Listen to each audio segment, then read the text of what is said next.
This is How Curious from KGOU, exploring your questions about the state we call home. I'm Claire Donnelly.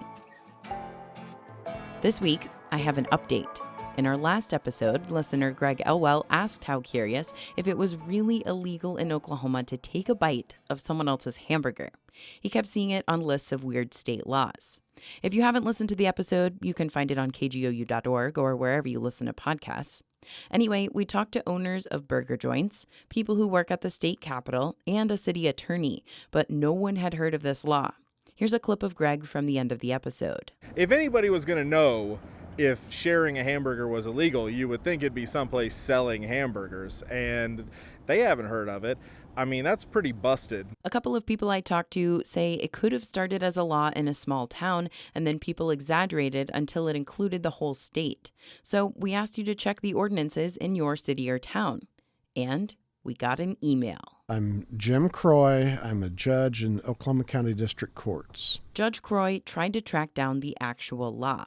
He says, when you think about it in broad terms, taking a bite of someone else's hamburger essentially means taking food from someone else without their permission. So then I actually went to the criminal statutes and found a statute which may or may not be the genesis of this. He found Oklahoma Statute 21, Section 1503. That any person who shall obtain food, lodging, services, or other accommodations at any hotel, inn, or restaurant, boarding house, rooming house, motel, auto camp, with the intent to defraud the owner or keeper thereof, if the value is, and it tells you above a certain amount, is guilty of a misdemeanor. This law has been around since 1915.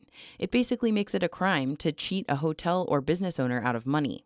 And Judge Croy says it could also make it illegal to take a bite of someone else's hamburger.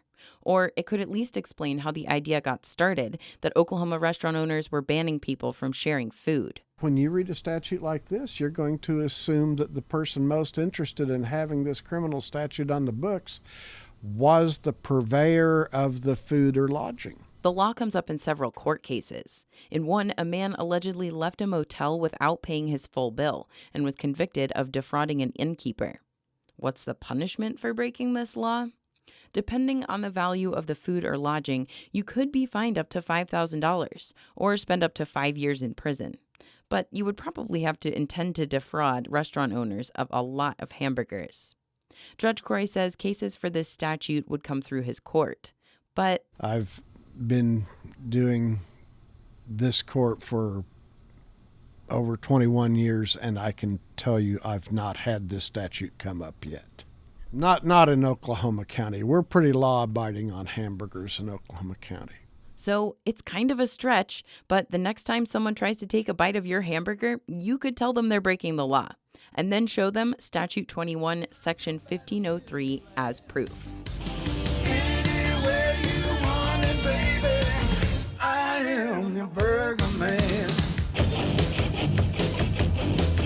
Thanks for listening to How Curious. Don't forget to subscribe to the podcast on iTunes or wherever you listen to podcasts. You can also find the full episodes on our website, kgou.org. I'm Claire Donnelly.